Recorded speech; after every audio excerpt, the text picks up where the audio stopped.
La vente n'a jamais autant changé que ces dernières années. Vente à distance, spécialisation des équipes, nouvelles organisations, nouveaux outils, nouveaux KPI, tout bouge.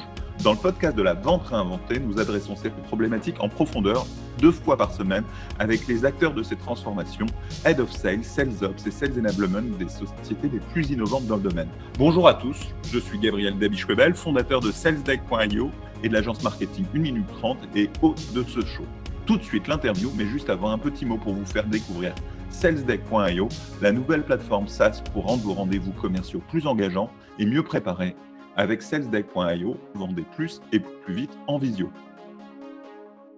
Bonjour à tous, je suis ravi aujourd'hui d'être avec Benjamin Cuménal, Head Sales chez Legal Place. Salut Benjamin, comment vas-tu? Très bien et toi Gabriel, c'est un plaisir. Super, on va parler aujourd'hui, déjà tu vas nous présenter Legal Place et puis après on va parler de lead inbound.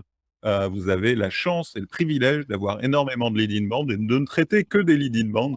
Donc on va voir ce que ça change de traiter des lead inbound par rapport à de l'outbound et comment et les différentes natures de lead inbound. On en parle tout de suite, mais je te laisse te présenter et présenter, Legal Place d'abord. Oui, alors Legal Pay, c'est une scale-up, une startup qui est Legal Tech. Pay, c'est une solution clé en main permettant de créer sa société de A à Z. Pour résumer, c'est un assistant 360 degrés tout au long de la vie d'une entreprise. C'est-à-dire que ça répond à des besoins obligatoires. Aujourd'hui, si on veut créer un business, se lancer, il nous faut un cabis. Donc créer une société, rédiger des statuts, faire une immatriculation auprès du tribunal de commerce. Donc ça, on va répondre à ce premier besoin. On va notamment travailler en partenariat avec une banque en ligne. Pourquoi? Parce que pendant une création de société, on est obligé d'ouvrir un compte professionnel, sans ça, on ne peut pas obtenir le cabis. Et ensuite, post-immatriculation, on va avoir besoin notamment d'un comptable pour le suivi obligatoire jusqu'au bilan. Et derrière, va en découler aussi plein de conseils juridiques et administratifs tout au long de la vie de l'entreprise, jusqu'au bilan et puis toute l'optimisation qui va suivre pour la bonne continuité de la vie d'entreprise. Donc, Legal Place, ça cherche à simplifier la vie aux entrepreneurs en démocratisant l'accès à la création d'entreprise et surtout en permettant de déléguer tout son administratif, juridique et comptable. Et donc vous avez énormément de lead inbound. Comment ça se fait? Alors, nous, on est sur un modèle 100% inbound via le référencement, tout simplement. Le marketing SEA via l'acquisition, tout simplement, lancement payant, AdWords, Bing et autres. Et notamment, une grande part grâce au marketing SEO et tous les guides et contenus juridiques que Legal Place a proposés qui sont disponibles gratuitement.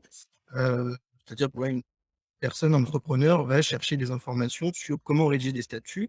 Nous allons derrière proposer un guide et forcément, en bas de ce guide, mettre en avant aussi nos offres, parce que forcément, le but, c'est de proposer la solution Legal Place avec la création de sociétés.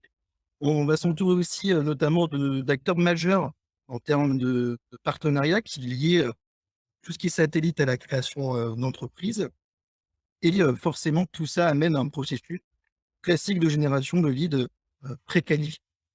D'accord, donc c'est des gens qui vont, soit télécharger des livres blancs, soit commencer un processus de création de création d'entreprise et commencer à rentrer leur email, soit même directement vous contacter pour vous poser des questions, en fait. C'est les différents cas de figure.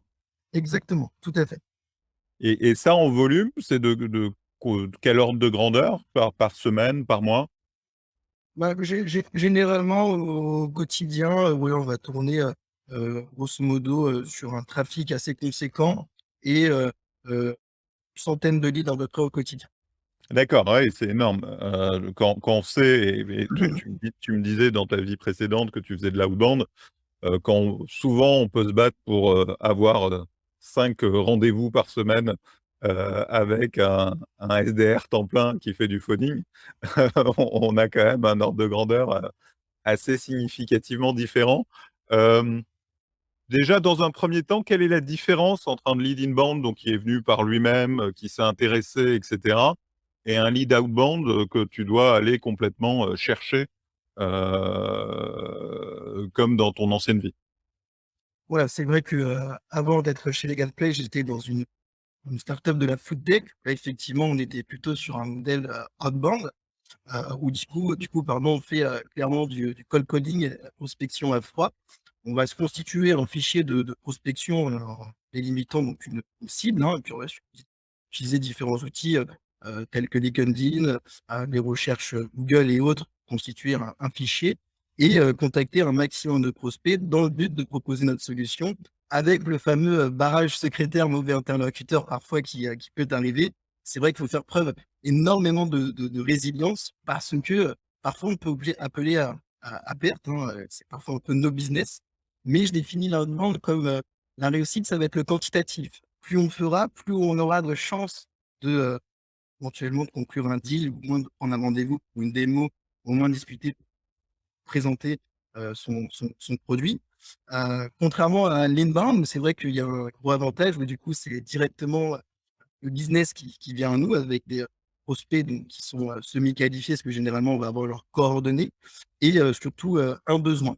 Donc, on sera plutôt dans un, excusez-moi, dans un aspect qualitatif où là, on sait notamment que chaque lead va nous coûter de l'argent, hein, parce que derrière, il y a des mon psy qui est payant. Et notre but, du coup, ça sera absolument de rentabiliser ce processus de coût d'acquisition de lead via une transformation. Ouais, bah, dans mon autre vie, donc sur 1 minute 30, nous, on a aussi énormément de leads inbound. On a 250 000 visiteurs par mois. Enfin, on a été la première agence d'inbound marketing en France, donc on a bien travaillé cette dimension-là. Et c'est vrai que pour mes commerciaux, mes business développeurs, qui ont l'habitude d'être plutôt dans un phénomène de rareté de leads, avec de la chasse ou peu de leads, j'ai toujours un petit temps où je dois les former et les inciter à apprendre à vite disqualifier. Mmh. Parce que dans un lead inbound, on peut avoir à boire et à manger d'une certaine façon, avec des leads qui vont être arrivés au mauvais endroit ou qui auront mal compris la pertinence du truc, pas regarder le prix et qui, au final, sont pas des bons clients. Et il y a ce travail de disqualification que tu n'as pas du tout à faire avec des leads outbound, dans la mesure où c'est toi qui as sélectionné qui tu contactais. Exactement, exactement. Je suis tout à fait d'accord. C'est pour ça que nous, sur l'inbound, on va segmenter en deux la nature, source du lead. On va avoir donc le lead purement inbound via le code, hein, qui va nous contacter directement via la landing page sur Legal Place, via le 01, le numéro 01. Et là, on va avoir affaire à des leads qui n'ont pas vu ce que Legal Place proposait en termes de tarifs, d'offres, d'accompagnement. Et on ne sait pas forcément déjà aussi si on peut répondre aux besoins, hein, parce que je répète que Legal Place va répondre surtout à des demandes qui sont assez standardisées. On ne fait pas de conseils ni sur mesure, cabinet d'avocats ou autre. Donc, on ne peut pas répondre à toutes les demandes. L'avantage du call entrant, hein, c'est qu'il y a un fort intérêt parce que c'est le prospect qui nous appelle directement, qui montre un intérêt assez immédiat, mais il va être parfois peu qualifié parce que ça peut être de la prise d'informations gratuite ou juste un curieux, surtout sur notre modèle qui est quand même de l'administratif, du juridique. On a très envie à chaque fois de monter en compétence un entrepreneur avant de se lancer, a besoin qu'on réponde à des questions assez techniques. Et du coup, le but, c'est de bien qualifier le besoin afin de savoir si on peut traiter la demande et surtout si le lead rentre dans le funnel peut-être de closing, on va avoir besoin de parler rapidement à un account exécutive. L'autre, Donc, par donc, donc pour rester sur cet aspect-là, ce que tu me dis, c'est que celui qui appelle est souvent pas du tout mûr et n'a même pas regardé le pricing, en fait. Parce qu'on peut c'est se ça, dire qu'un client qui appelle, il a déjà fait un gros parcours digital avant de se résoudre à prendre son téléphone. Là, tu dis qu'il y a quand même beaucoup de curieux, un peu de flemmards qui sont pas allés lire les infos, et qui se disent, bon, j'ai quelqu'un au téléphone, je vais me faciliter la vie en lui posant des questions plutôt que d'aller chercher les ouais. infos, quoi. C'est un peu ça, si on devrait donner un ressenti, sur son call, on en a peut-être, environ, 60 à 70 qui ont fait un peu le côté flemmardise de faire le process sur Legal Place, mais de voir un numéro en haut et de nous appeler directement pour avoir de l'information et le reste 20 à 30 où effectivement là, c'est très quali, hein, qui a commencé le funnel d'achat, qui est souvent devant les offres et reprend ce numéro à ce moment-là pour nous appeler et en savoir plus et faire Et un avoir des précisions. Et exact là-dessus, vous avez donc 2 niveaux de traitement. pas un équivalent SDR, account executive. L'SDR faisant le tri, C'est ça. et la disqualification et l'account executive allant, traiter les 20-30 les plus, avancés dans le funnel. C'est ça, exactement. Du coup, le SDR, on va, surtout, faire le tri, qualifier un maximum parmi les curieux, la prise d'informations, ceux pour lesquels on dit l'affaire, qui sont faits pousser sous forme de rendez-vous, de transfert live, aux AE et parfois, sur ceux qui sont, vraiment à la finalisation, prêts à acheter, prêts à appuyer sur le bouton, le SDR a pour rôle aussi de «taguer» entre guillemets, à la vente facile, c'est-à-dire, la vente, accompagnement facile, je dirais plutôt, si c'est juste une réponse à une de nos offres, sachant que derrière, on va avoir une cellule, onboarding qui va se charger de rappeler pour faire un onboarding client, mais notamment proposer des upsells. D'accord. Le SDR fait aussi la vente facile. En fait, l'AE va faire, Exactement, sur l'inbound call, tout à fait. que les questions un peu plus techniques, quoi. C'est ça, tout à fait. Donc ça, c'est la première catégorie de lead inbound, soit les flemmards, soit les plus chauds. C'est ça, exactement. Et là, on va ensuite parler de l'autre partie qui est, sur le lead call outbound, hein, parce que, du coup, sur ces leads, il y en a aussi beaucoup qui ne contactent pas, mais qui ont fait le funnel d'achat et qui n'ont pas forcément, finalisé. Donc, on fait face à des leads, forcément qu'on va aller, recontacter, qu'on va aller chasser. Là aussi, on va avoir une cellule SDR qui va se charger de rappeler tous les leads qui, à un moment donné, le funnel d'achat pour, les, qualifier. L'avantage, c'est qu'on sait qu'on peut répondre aux besoins parce qu'on va contacter, ça va être injecté dans notre CRM, seulement les leads qui ont coché les bonnes cases. Ça, c'est aussi un avantage et on peut, se préparer au call parce qu'on va avoir des informations qui vont être primordiales dans le CRM, pour pouvoir entamer, la discussion, le icebreaker et ensuite sa qualification. Le défaut, c'est que forcément, on va faire preuve de résilience et c'est ça aussi la force d'un SDR, parce que le risque de VM, de voicemail, va être assez important parce que le lead n'est pas disponible et parfois faire un deuxième, un troisième et un quatrième call et le principal avantage aussi, c'est que la quantité de leads call outbound est bien plus importante, que, l'inbound. D'accord. Mais ce que je ce mais con par rapport à un lead complètement froid en outbound, prospection, tu as quand même un gars qui va te connaître, te répondre, parce qu'il a déjà avancé pas mal dans le funnel, quoi. Oui, tu dois tomber au bon moment, pas tomber sur la messagerie vocale, ne pas le déranger, mais tu auras quand même en face de toi quelqu'un qui va te répondre, quitte à te dire que en fait, il s'est arrêté parce qu'il l'a fait ailleurs ou Ouais. parce que c'est pas le bon moment et cetera. Mais en tout cas, savoir qui tu es et te répondre, quoi. C'est ça exactement. Après, l'idée forcément derrière, c'est aussi de faire un tri, hein, parce que, derrière, il faut pas oublier que certaines personnes aussi, cherchent à créer leur société par leurs propres moyens, hein, pas forcément besoin d'un accompagnement et on fait ça simplement par curiosité, voir ce qu'on proposait et justement, c'est le rôle de l'AE derrière, de pouvoir lui, pousser les offres Legal Place et l'accompagnement afin qu'il délègue l'ensemble. Et donc le SDR qui fait ce que tu appelles de l'outbound call sur, lead inbound, va, gérer une prise de rendez-vous pour l'AE avec transfert direct ou plus généralement un vrai rendez-vous, en fait? Alors là, on va être plutôt sur du vrai rendez-vous, hein, parce que, on va avoir, quand même, de façon assez rare, un lead, Dispo tout disponible, de suite. Mmh. éventuellement devant l'ordinateur, qu'on peut faire revenir sur le funnel pour faire un closing live. On va être surtout sur une qualification accrue, puis une prise de rendez-vous et notamment, si, du coup, ça fait partie de la qualification du SDR, s'il est disponible et devant l'ordinateur, là, on peut, mettre en place un forward instant, hein, auprès d'un AE pour faire l'accompagnement et le closing. D'accord.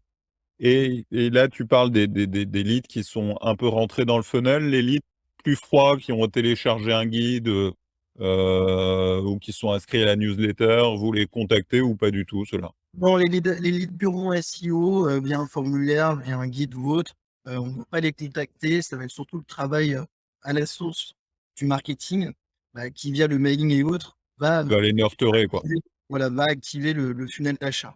On puisse du coup, aller, aller en contact auprès de ces prospects, mais de ces leads, pardon. Le SEO ne s'en charge pas, mais, ça recycle, énormément sur un funnel d'achat et l'avantage du coup aussi de ce inbound call, de cet outbound call, c'est qu'on arrive aussi à un mix. C'est-à-dire quand les SDR font de la chasse en outbound call, on a des rappels, hein, des leads qui vont nous rappeler en se demandant qui c'est qui nous a contactés. Et ça retombe du coup chez la cellule pré-quali, hein, les SDR du call inbound.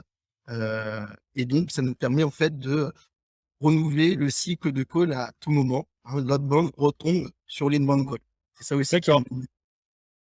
Ouais, c'est intéressant. On n'y pense pas nécessairement, mais effectivement, il y a quand même beaucoup de gens et moi ça m'arrive qui rappellent quand on ne sait pas qui a appelé, quoi. Voilà. Et donc, l'avantage, c'est qu'on tombe du coup sur une cellule, la cellule précalée en inbound qui se charge à ce moment-là de faire le nécessaire. Donc, on arrive à un mix des deux. Si ça ne répond pas sur le côté outbound call, on sait que derrière, on a de grandes chances de le récupérer chez le précalé en inbound call. D'accord. Tu parlais d'un numéro en 01 tout à l'heure. Vous Oui. n'utilisez pas les 06? Alors, sur tout ce qui est landing page, on va utiliser un fixe, hein, un 01. Mais tout ce qui est sales, SDR, AE, on utilise un 06-07. D'accord, et donc quand le client rappelle, il rappelle un 06 et ça arrive quand même sur la cellule, Exactement. Alors ça, c'est Bien. les sujets plus ops, hein, on a un Salesforce Ops Admin, hein, chez nous, qui va nous permettre effectivement de pouvoir paramétrer tout cela et que ça soit le plus fluide possible, afin que le business entre et sorte facilement. D'accord. Juste pourquoi ce choix du 01? Ça aujourd'hui, on voit de plus en plus de 06 fleurir sur les sites, pour donner un sentiment d'immédiateté. Là, c'est pour donner un sentiment un peu institutionnel? C'est, voilà, ça va être plutôt institutionnel, dans le sens qu'on pose des prestations, juridiques, administratives et autres. Le 01, donne aussi un mélange de plus sérieux, hein, d'air parisienne, d'Île-de-France. Donc, c'est pour ça qu'aujourd'hui, on priorise plutôt le 01. D'accord. Il y a un élément que j'aimais bien quand on a préparé le call et Mmh. l'interview. Tu m'as parlé de SAV Sales. Tu entends quoi par là? Alors, le SAV Sales, c'est un modèle qui a été mis en place dernièrement, hein, stratégie commerciale, où effectivement, l'AE prenait aussi la place du SDR sur le processus de vente, hein. Donc, il allait aussi faire la qualification jusqu'au follow-up et closing. Et le piège de cela, c'est quand on est sur une quantité de leads au quotidien assez importante, bah, forcément de faire de la redondance, d'industrialiser ses calls et on peut, très vite oublier le processus de vente et oublier de faire du sales, mais juste de recontacter un lead, lui présenter nos offres et notre processus, d'envoyer un email et attendre que le self-service, hein, prenne le relais. Donc derrière, on fait pas de qualification, pousser éventuellement des ventes additionnelles et autres. On n'assure pas forcément le suivi jusqu'au paiement et donc, on fait du SAV, ce que j'appelle du SAV commercial. Ce n'est pas, le sales, but du sales, évidemment, est de pouvoir closer un maximum de produits d'accompagnement, du modèle de Legal Place. Ouais, c'est de la facilité ce SAV Sales. J'ai quelqu'un qui est curieux, qui a des questions, je réponds aux questions, mais je le mets pas dans, mon process à moi, dans ma seringue à moi. Je l'amène pas à se poser lui-même des questions sur, les bénéfices, les enjeux, et je le fais pas avancer dans le funnel, je lui fais pas d'upsell et cetera. Exactement, on va pas identifier et déterminer le besoin, enfin confronter le lead, bah, à ses besoins et les solutions que nous on va proposer via nos accompagnements. On va juste répondre à un besoin T qui va être la création de société, qui restera une prestation, one shot, et bah, la tentation, c'est de passer au prochain. Aussi, peut-être que je vais avoir un lead, un peu plus, ardu, un peu plus compliqué, qui va me prendre du temps. Je sais que peut-être que derrière, en faisant, un prochain call, je vais être quelqu'un qui va être devant le checkout, qui est prêt à finaliser, qui va être beaucoup plus rapide et qui rentre dans mon pipe. Donc du coup, on a cette industrialisation, cette redondance qui arrive, on a tendance à faire du SAV. C'est pour ça qu'aujourd'hui, on a mis en place une solution, à tout ça avec les SDR. D'accord, c'est vraiment, c'est pour ça que vous avez séparé SDR et AE C'est pour ça. que C'est ça, le but justement de faire d'éviter, hein, ce côté SAV commercial, bah, c'est de d'augmenter le nombre de SDR qui va se charger de chasser énormément de leads outbound call en quantité. Le SDR est formé pour faire preuve de résilience, pour accrocher au nez, des BN, etc. De faire le tri, de qualifier. Et donc, le sales AE va gérer des rendez-vous qui seront qualifiés avec les portes ouvertes, les pain points, les objections, les prix s'il y a concernant des concurrents que le lead a pu avoir, ce qui va permettre au sales en fait de structurer son code en amont et de mieux gérer le processus de closing via tout ce qui va être argumentaire, traitement des objections et surtout d'avoir plus de temps pour qualifier, parce que de requalifier vers les ventes additionnelles parce que le SDR aura surtout suscité un intérêt en amont sur la création de société, donc il sera plus facile de faire des ventes additionnelles. Donc, sur un rendez-vous qualifié d'un SDR, on va avoir tendance à avoir de plus belles opportunités à plus fort panier, contrairement à un AE BizDev qui gère aussi la chasse, où du coup, il va plutôt industrialiser et avoir un panier plus. D'accord, très clair. On arrive déjà à la fin du podcast, c'est passé très vite. Est-ce que tu veux rajouter quelque chose avant que je conclue? Oui, juste pour finir, c'est vrai que aujourd'hui, chez Legal Place, la complexité du business, c'est la pluralité des offres, pose la création de société, la comptabilité, la domiciliation. Il est difficile pour un sales de monter en technique sur ces différents produits, là où certaines scale-up ou autres sont spécialisées dans un unique domaine, la création, la comptabilité, la domiciliation. Donc, du coup, c'est un vrai challenge au quotidien de former les sales sur l'onboarding, notamment sur le long terme à des produits complexes. On est des commerciaux, on n'est pas des juristes. Donc, quand on a des questions assez techniques, on fait face à des prospects compliqués parce que je rappelle, nos interlocuteurs sont quand même des créateurs d'entreprise qui ont le projet d'une vie, qui ont plein de questions, besoin de conseils. On est obligé au fur et à mesure de monter en compétence sur les produits au fil du temps et surtout de pouvoir faire du sales, placer l'offre qui répond aux besoins. Ça, c'est très important.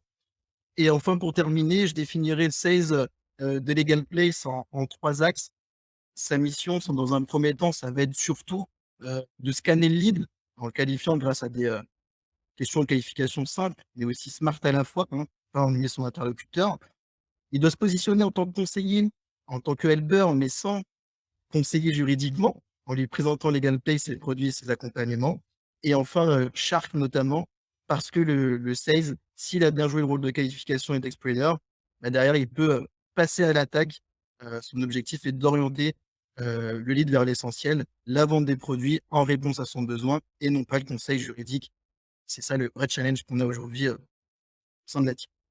Super, ça fait un post assez complet, assez riche, en vente, et on a compris que tu es assez passionné et enthousiaste par rapport à ton produit et ton métier, c'est super.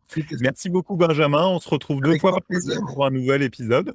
Abonnez-vous sur votre plateforme de podcast préférée pour ne rater aucun épisode. Merci aussi à notre sponsor salesdeck.io, la solution SaaS pour vendre plus et plus vite en visio avec des rendez-vous plus engageants et mieux préparés. Découvrez la solution et réservez tout de suite une démo sur salesdeck.io. Merci à toi, salut Benjamin. Salut Gabriel, merci beaucoup.